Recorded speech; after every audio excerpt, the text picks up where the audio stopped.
Cada crimen es una pregunta y una afirmación tajante, pero también es la respuesta a una pregunta. Bueno, Santiago, ¿qué significa para ti, para tu carrera como escritor, escribir Crónicas de la Noche Roja?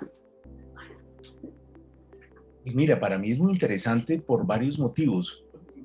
Hay una experiencia que yo tuve hace muchos años ya, entre el año 90 y el año 97, cuando vivía en París, y, y que fue haber trabajado en Radio Francia Internacional como periodista radial en las emisiones en lengua española. Desde esa época yo tengo pues un cariño y un amor profundísimo pues por el mundo de la radio, por los estudios radiales, los micrófonos, es decir, toda esa especie como de hábitat, de atmósfera que hay pues en las emisoras radiales a mí me fascina. Cada vez que después ya como escritor he ido invitado a una radio para hacer entrevistas me encanta y es uno de los lugares, digamos, uno de los espacios laborales que más me gusta. Entonces, volver un poco a ese mundo me pareció extraordinario y sobre todo volver con algo tan nuevo para mí, que ha sido un aprendizaje, que es precisamente esta idea del podcast. Ideas, digamos, es una narración, es una historia, es algo muy novedoso, digamos que se ha desarrollado mucho en otros países. En nuestro contexto de Colombia es algo bastante novedoso, aunque también ya hay, por supuesto, ya se han desarrollado cosas de ese tipo.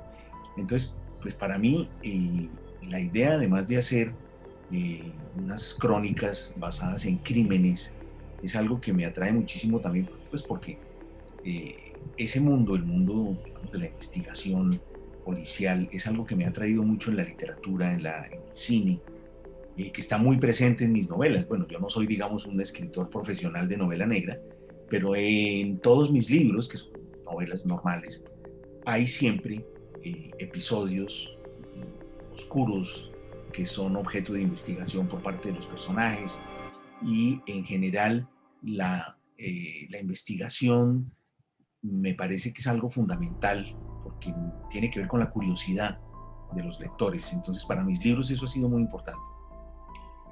Ahora, pues hacerlo en este formato pues ha sido todo un reto, pero bueno, digamos que he ido aprendiendo, he ido recordando algunas cosas de mi experiencia radial en Radio Francia Internacional en París, le he sumado mi experiencia de lector y de escritor y también con la ayuda pues de los profesionales que, con los que he trabajado pues las crónicas de La Noche Roja, pues hemos podido hacer llegar a un resultado bastante bueno. ¿Y cuál fue el reto más grande?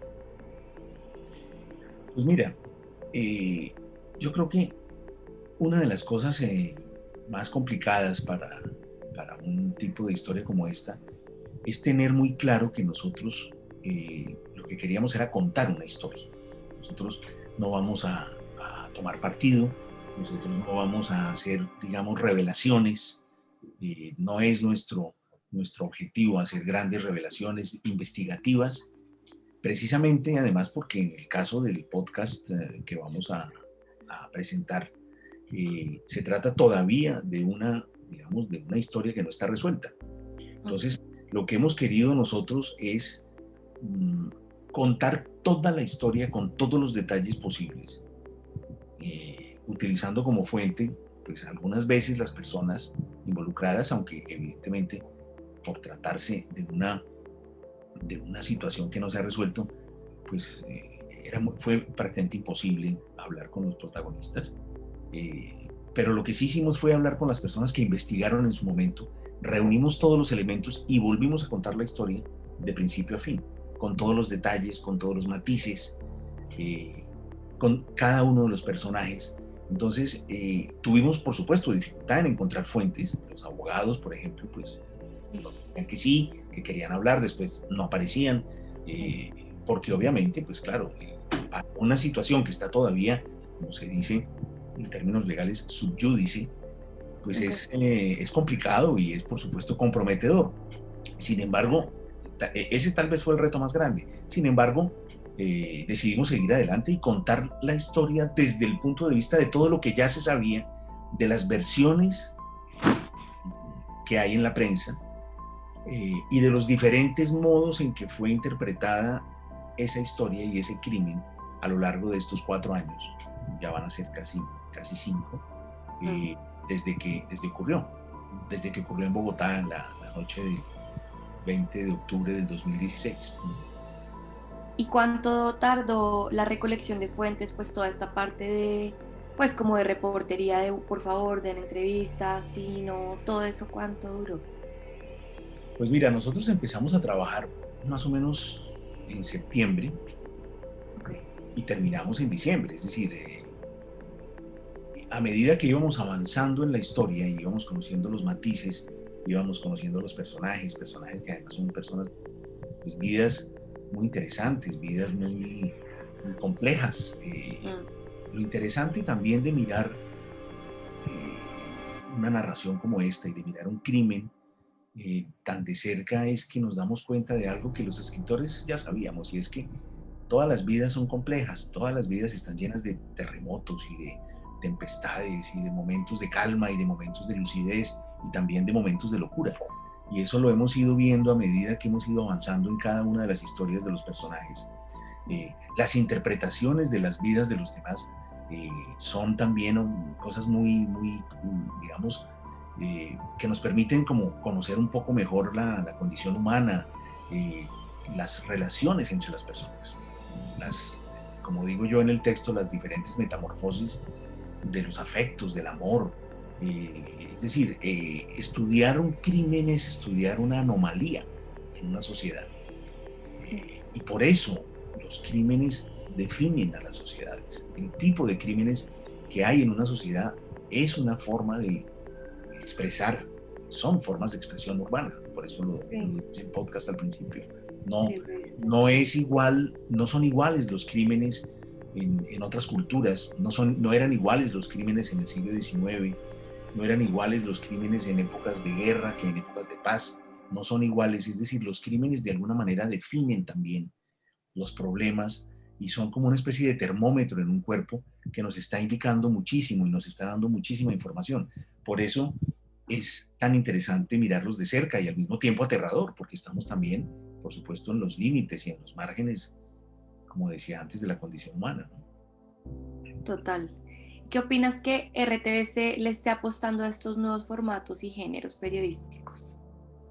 Pues me parece que RTBC como ente oficial, como ente, digamos, público, está dándole pues a la ciudadanía y a su público natural, le está dando los productos más modernos y originales de los que se tiene, digamos, o de los que hay a disposición en este momento. Yo creo que es un gran salto hacia adelante, una gran demostración de modernidad, de conectar con el siglo XXI de una manera muy interesante, de una manera artística, al mismo tiempo de una manera divertida, clara, informativa, poniendo a disposición de las personas muchas historias y muchos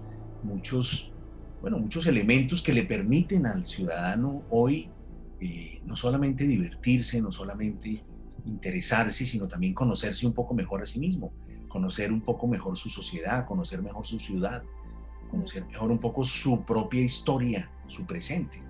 Entonces, me parece que es algo desde todo punto de vista ganador, porque es una mirada contemporánea con las tendencias más modernas de las radios y de del periodismo mundial, pero al mismo tiempo haciendo hincapié en historias muy propias y tratando de dar a conocer desde lo local y desde lo privado y propio, pues lo más universal. Entonces a mí me parece extraordinario y bueno, para mí es un grandísimo honor formar parte de este momento de modernización y de cambio tan extraordinario. ¿Y por qué la gente no puede dejar de escuchar el nuevo podcast Crónicas de la Noche Roja? Bueno, pues porque es, primero que todo, yo creo que es bastante apasionante, es decir, es una historia que tiene todos los elementos que definen lo que han sido los últimos 25 años, 30 años de este país. Ahí podemos ver el conflicto social, podemos ver la violencia guerrillera, podemos ver la violencia de todos los órdenes, los intereses, podemos ver las aventuras humanas extraordinarias. Una persona que llega a Bogotá como una especie de, pues, prácticamente como un desplazado de la violencia, con 14 años, con nada, prácticamente nada en el bolsillo, y que comienza desde cero. ¿Qué digo cero? Comienza desde menos 50. Sí, exacto. Y termina construyendo un imperio extraordinario porque tuvo una idea. Y es una idea que fue además la posibilidad de hacer una gigantesca revolución en el negocio del agro en Colombia, y que desafortunadamente quedó truncada. Hoy vemos, por ejemplo, que hay supermercados que han quebrado, como la 14 de Cali, que empezó siendo un gran supermercado y quebró. Fíjense cómo los supermercados Fructifruber tenían un concepto tan extraordinariamente claro que incluso después de la muerte de su creador, siguió, pues por supuesto, sus proyectos de expansión se detuvieron y se replegó otra vez en la sabana de Bogotá, pero sigue siendo una empresa que produce una cantidad de millones, de miles de millones de pesos anuales, y que da trabajo a una cantidad de gente, y que tienen cerca de 12 sedes todavía. Es decir, el gigantesco proyecto de expansión, que en el fondo era como una especie de revolución, era llevar un concepto de negociación y de economía para el agro, que hubiera sido muy importante, no solo para la región sabana de Bogotá y Cundinamarca, sino también para las otras regiones.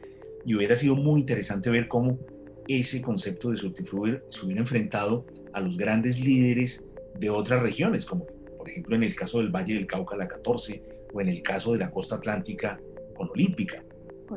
Muy interesante ver cómo ese esquema de negocio creado por Johnny Alonso Orjuela se encontraba con esos otros esquemas, con Almacenes Éxito en su momento en Antioquia. Ahora ya sabemos que Éxito ya no es una empresa antioqueña, sino que fue comprada, o en fin, tiene accionistas de otras empresas de otros países, pero era muy interesante. Entonces, pues como todos los grandes crímenes de Colombia, nos han dejado siempre como la idea de que tuvimos una posibilidad, y de que esa posibilidad fue truncada, porque no solamente los crímenes políticos son magnicidios, también cuando se asesina de una manera tan misteriosa y tan enigmática a personas que en el fondo no han hecho otra cosa que hacer el bien.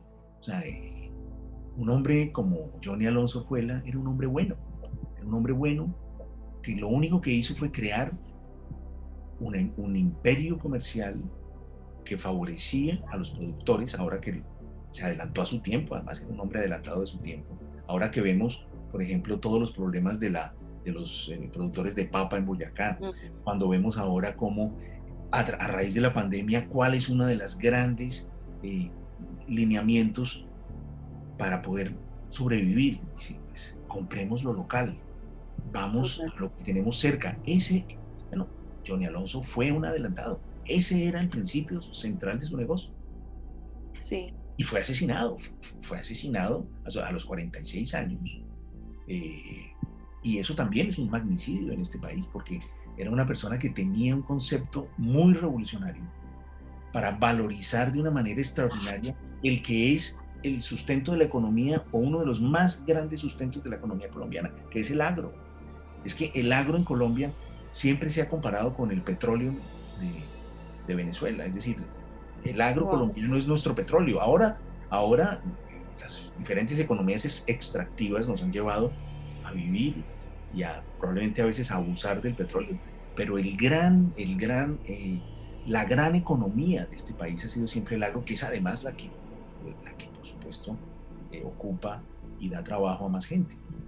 Para los oyentes y las personas que disfrutan de la radio y de estas nuevas tendencias narrativas que se expresan a través de la radio, el programa de podcast que está llevando adelante RTBC ofrece muchas posibilidades. Y bueno, yo soy el encargado de una de esas, que se llama Crónicas de la Noche Roja, y que cuenta historias policiales, crímenes, y cómo a través de los crímenes pues podemos encontrar un retrato bastante cercano de lo que somos, del país en el que vivimos y del momento presente en el que estamos. Es la pretensión que tenemos todo el equipo de Crónicas de la Noche Roja con el podcast que estamos lanzando por estos días. Crónicas de la Noche Roja. Las Crónicas de la Noche Roja, un podcast escrito por Santiago Gamboa para escuchar al oído en RTVC Play.